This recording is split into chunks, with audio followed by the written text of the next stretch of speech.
Hi friends, இன்றைக்கி நம்ம காடை ரோஸ்ட் எப்படி பண்ணலான்னு பார்க்கலாம். இதுக்கு நான் ஒரு 1/2 kg அளவில் காடை எடுத்திருக்கேன். அதை சின்ன சின்னதாக கீறி வச்சுருக்கேன். இதில் 2 டீஸ்பூன் ஜிஞ்சர் கார்லிக் பேஸ்ட்டு போட்டுக்கிறோம். 2 டீஸ்பூன் ஜிஞ்சர் கார்லிக் எதுக்குன்னா கொஞ்சம் கவுச்சி ஸ்மெல் வராமல் இருக்கிறதுக்காக அவ்வளோ போட்டால் போதும். அதுக்கப்புறம் எலுமிச்சம்பழம் புழிஞ்சு தனியாக எடுத்து வச்சுருக்கேன் ஃபில்ட்ரு பண்ணி. அந்த எலுமிச்சம்பழத்தை ஒரு 4 டீஸ்பூன் அளவுக்கு எடுத்துக்கிறணும். நல்லா ஃபில்ட்ரு பண்ணி எடுத்துட்டிங்கன்னா நம்மளுக்கு இன்னும் கொஞ்சம் ஈஸியாக இருக்கும். இப்போ ஒரு ஃபுல் எக்கை அப்படியே அதில் உடச்சி ஊற்றிடணும். ஒரு எக் ஃபுல்லாகவே போட்டுருங்க, அப்போ தான் நம்மளுக்கு கரெக்டாக இருக்கும். இதோட இப்போ நம்ம வீட்டிலே செஞ்ச ஹோம்மேட் 65 மசாலா இருக்குது. நல்ல கலரும் டேஸ்ட்டும் சூப்பராக இருக்கும். இதை நம்ம அதில் போட்டுக்கலாம். இது ஒரு 50 to 60 கிராம் போட்டால் போதும். இதுவே நம்மளுக்கு நல்லா டேஸ்ட்டாக வந்துடும். அவ்வளோதான். இது எல்லாத்தையும் போட்டுட்டு இப்போ நல்லா கலந்து விட்டுறலாம். எல்லா இடத்துலையும் நல்லா படுற மாதிரி கலந்து ஒரு பீஸாக எடுத்து தனித்தனியாக கலந்து வச்சிடலாம். இதில் நம்ம வேறு எந்த பொருளுமே சேர்க்க வேணாம். ஜஸ்ட் 3 பொருளை வச்சு நம்ம டேஸ்ட்டான ரோஸ்ட் பண்ணிடலாம். ஒரு எக்கு, ஜிஞ்சர் கார்லிக் பேஸ்ட், அதுக்கப்புறம் லெமன் ஜூஸ், அவ்வளோதான். அதோடு நம்ம வீட்டில் செஞ்சால் ஹோம்மேட் மசாலா இது எல்லாத்தையும் போட்டு நம்ம கொஞ்சம் நேரம் ஊற வச்சுருவோம். ஒரு 5 to 6 hours ஊற வச்சுட்டேன். அதுவும் ஃப்ரிட்ஜ்லேயே கொண்டு போய் வச்சுட்டேன். அப்போ தான் நல்லா கரெக்டாக இருக்கும். ஒரு 6 hours அப்புறமா நாங்கள் போய் எடுத்து பார்த்தோம்.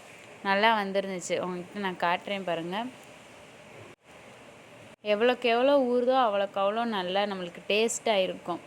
எல்லா பீஸ்லேயுமே நல்லா ஈவனாக ஸ்ப்ரெட் ஆகிருக்கு. தண்ணி கொஞ்சம் பிரிஞ்சு வந்துருக்குல, அதை நம்ம ஃபில்ட்ரு பண்ணிடணும். இப்போ இதை ரோஸ்ட் பண்ணுறதுக்கு நம்ம ரோஸ்ட் பண்ண போகிறோம். அதனால் நம்மளுக்கு தோசை தவாலே போட்டோம்னா கரெக்டாக இருக்கும். இது எங்கள் வீட்டில் கல் தவா இருந்துச்சு. அந்த தவாலே வச்சு கடலெண்ணெய் தான் நாங்கள் வீட்டில் யூஸ் பண்ணுவோம். அந்த கடலெண்ணெயை ஊற்றி நல்லா ஹீட் ஆகிற வரை வெயிட் பண்ணணும். இந்த கடலெண்ணெயோட அளவு ஒரு 50 ml கிட்டே இருக்கும். இப்போ கடலெண்ணெய் நல்லா சூடானதுக்கப்புறம் தனித்தனியாக ஒவ்வொரு பீஸாக எடுத்து போடணும். அப்படியே எடுத்து போட்டோன்னா ஒன்று மேலே ஒன்றா ஒட்டிக்கிறோம். அதனால் அந்த மாதிரி போடாமல் தனித்தனி ஒரு பீஸாக எடுத்து போடணும்.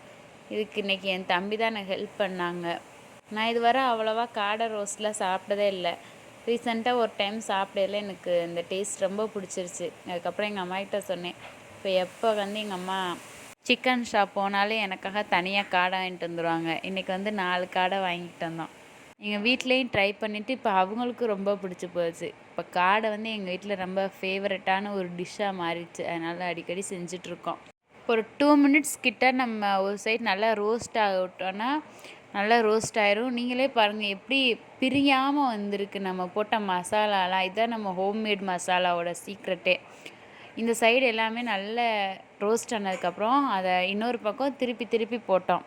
ஒரு சைடு நல்லா ரோஸ்ட் ஆகிடுச்சு. அதனால் இன்னொரு பக்கம் நல்லா ரோஸ்ட் ஆகட்டும்னு திருப்பி வச்சுட்டு அதுக்கு ஒரு 2 to 3 minutes போதும். ரொம்ப நேரம் வச்சனாலும் நம்மளுக்கு கருகுன மாதிரி போயிடும். இது கொஞ்சம் சாஃப்டாக எடுத்தோன்னா தான் நல்லாயிருக்கும். நம்ம 6 hours கிட்ட ஊற வச்சனால நல்லா மசாலாலாம் போய் காடையில் நல்லா சேர்ந்ததுக்கப்புறம் நம்ம பொரித்தோம். அதனால் நல்லா டேஸ்ட்டாகவும் வந்துருந்துச்சு.